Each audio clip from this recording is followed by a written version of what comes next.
Major hot updates all the way from Ghana. I have two major updates for you guys in this video. The first major update is His Excellency John Mahama sends warning to bloggers. And I think I know why Mahama is sending out this warning.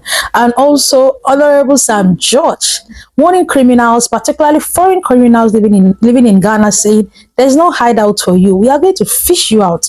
And this time around, we're not going to deport you, but we're going to spend your jail time in Ghana. Guys, crazy things are happening. Crazy things are happening. Let's watch people's reaction. Let's watch His Excellency John Dramani Mahama give his warning to bloggers.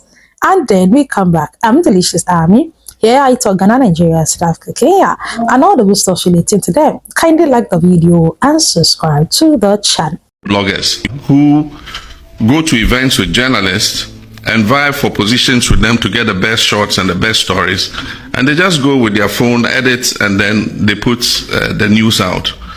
So the media landscape has changed and the sources of information has changed, and in many cases it is those people who are setting the agenda, because for most of our stations in the morning, they're taking a lot of news from what 1957 covered or what GH something covered, and they have all these their little inscriptions they put on their videos, and that drives the discussion in the morning. So they become a very important part of that segment, but are unregulated, and so sometimes they go to the extreme. The language is filthy. I mean, they can just go to town, either insulting somebody or sometimes on the limits of hate speech.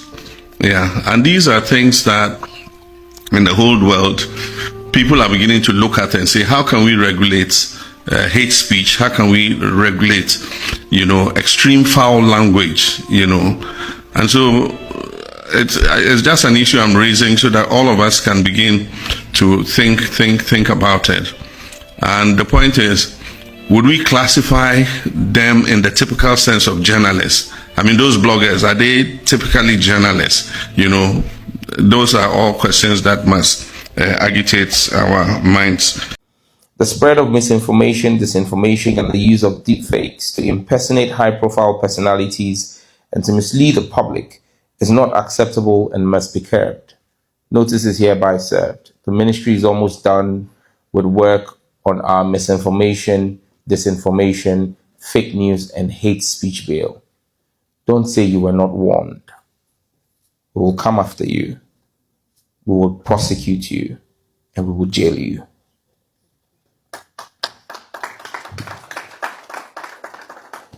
Ladies and gentlemen, accountability in the cyberspace is non-negotiable. Every actor, from citizens to institutions, has a duty to uphold ethical practices and protect the dignity of the digital ecosystem. Yeah, so guys, breaking news, guys. It is September, and this document you see up there has been trending for the past 24 hours. And this is from Qatar, the country Qatar. I don't know, at this point, I think Qatar is becoming jealous of Nigerians, because this is very sad. They've updated their policy. When you get on Discover Qatar, they've updated their policy. And what Qatar is now saying is, if you are a single guy, if you are a Nigerian and you are a male from Nigeria, they are not giving you visa to Qatar. They are not giving any male visa to Qatar. The only way you can go to Qatar as a Nigerian is for you to go with your family. If you have a family and you want to travel to Qatar as a Nigerian, they can allow you. And even with that, you need to book a 5-star hotel. You need to make sure you are booking a 5-star hotel throughout your stay. And with a 5-star hotel, for one night, if you don't sleep in the hotel you've booked, you are in trouble. They will cancel your visa. So you have to book a 5-star hotel. If you're a Nigerian, you want to go to Qatar, you have to go with your family. As a single male, Qatar said they are not giving any Nigerian man or any male from Nigeria a visa. They've cancelled it. Now you have to go with your family to Qatar, book a 5-star hotel, you book your round trip going and coming back to Nigeria.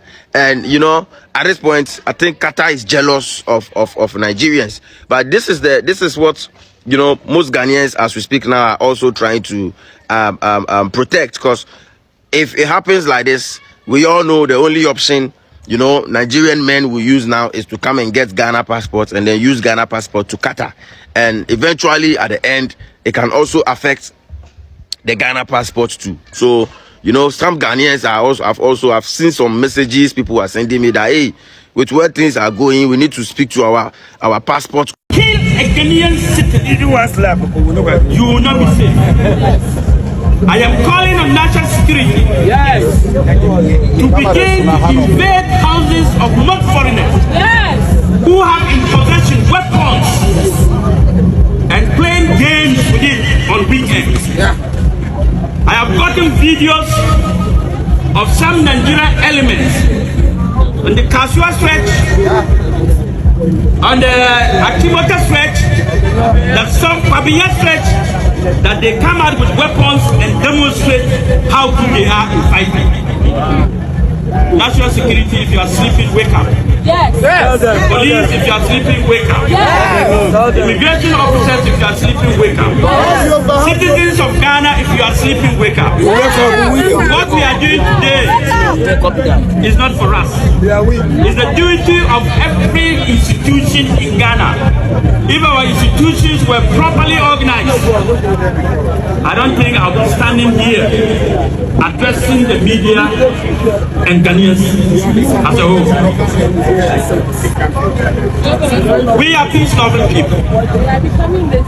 Ghana is becoming unsafe, and not because of Ghanaians' attitude, but because of the attitude of foreigners. Yes. And I want to plead with the media. Discuss this matter. Don't be scared of any Nigerian or any Igbo. This is about your sovereignty, your country called Ghana. Do not sit quiet and think that Dr. Hassan Ayerga is doing a political bit. Not at all. Not at all. What I'm saying, if there were proper institutions put in place, I don't think I'll be here. So I'm asking on government to, as a matter of urgency, document all foreigners, no matter which foreigner. Ladies and gentlemen, let me at this juncture commend our stakeholders, particularly in law enforcement, for their unwavering collaboration in the fight against cybercrime. Through our joint efforts with the CID, the CSA has intensified its efforts to deter cybercrime. Just last month, a major operation led to the arrest of 39 individuals at Adum City Estate in Tamakon 25 in the Greater Accra region, which happens to be in the Ningo Pram Pram constituency, my own constituency. So thank you for dealing with the criminals there. As part of a coordinated crackdown on cybercrime syndicates, if they are arresting people in my constituency, then your constituency, they prefer I'm coming there. Earlier, between May and July this year, other joint exercises with the CID resulted in the arrest of 65 suspects, including 49 foreign nationals, many of whom were trafficked and later involved in sophisticated online fraud schemes. On this note, let me sound yet again another warning. It looks like today I'm sounding a lot of warnings and caution. That's necessary because of the growing trend of cybercrime. Those exploiting foreign nationals in Ghana to perpetrate cyber fraud, we're on your trail. We will find you and we'll bring you to justice. And I trust Mami, COP Lydia Yako to make sure that we don't just deport you, we'll jail you here. Because we will not make Ghana a haven for trafficking people to be engaged in cybercrime. You're welcome back to the channel, guys. Kindly like the video and subscribe to the channel. Honorable Sam George is sending out warning. If you're a fraudster, if you're into Yahoo in Ghana, particularly a foreigner, there's no hiding spot for you. He made it also known that be you a Ghanaian, be you a foreigner, that is Nigerians, Senegalese, Ivorians, Lebanese, Chinese, whatever you are, so long as you live in Ghana, if you participate in online fraud, we're not going to deport you. We are going to deal with you. You will spend your jail term in Ghana. And trust me, this word has gone round. People are reacting. People are saying, hey. The Ghanaian government is not joking. They are not joking. I told you guys, they are not joking.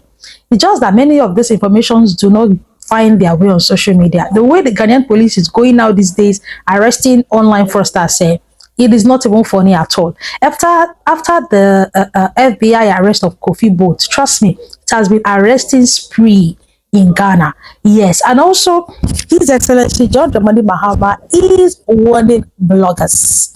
According to him, stop parading fake information on social media. He said if you're not careful, you might get sued and locked up. Guys, there's this lady called is it Jollof Fante? I'll put her real name on the screen. And also this shaman, a wound to me boy, that was also arrested, tried. Akosua Jollof. Yes, Akosua Jollof. Nigerians might not know this gist, but don't worry, I'll give you all the gist. Akosua Jollof, Chairman Wound to me's boy, and I think 3 other bloggers were recently arrested in Ghana for spreading false information against the president. When I mean false information, I don't mean crude information or very, very, very, very heavy allegations against the president. And trust me, many of them are still in jail. Some were granted bail, while some will be tried.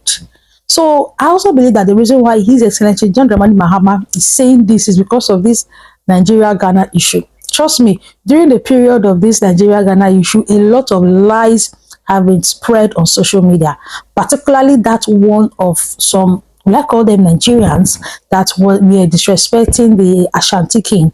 Those kind of people are the kind of people His Excellency John Mahama is warning. Yes, that when we catch you spreading false information, or when we catch you spreading information that can threaten the peace of Ghana, we are going to arrest you. Yes, I support it. People like that should be arrested, because information like that can cause chaos in the community, can cause chaos in the country, and also to bloggers like me also. We have to be more careful though. Ghanaians are not joking with their cyber laws, and I'm happy this is actually happening, because sometimes people put out information that can cause ethnical clashes, and many a times they do it intentionally. They go out there, gather fake informations, gather false informations, they come here, magnify it, and before you know it, people are fighting themselves. Meanwhile, they are somewhere laughing and smiling.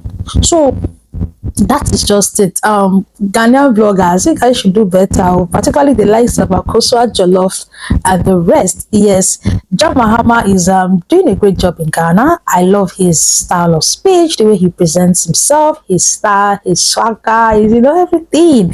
Yes, he's one president that I'm very sure Ghanaians are proud of. If not this, Ghana Nigerian thing that is making it look like Mahama doesn't know what he's doing in Ghana. That man is actually doing a very good job, particularly with the Ghanaian people.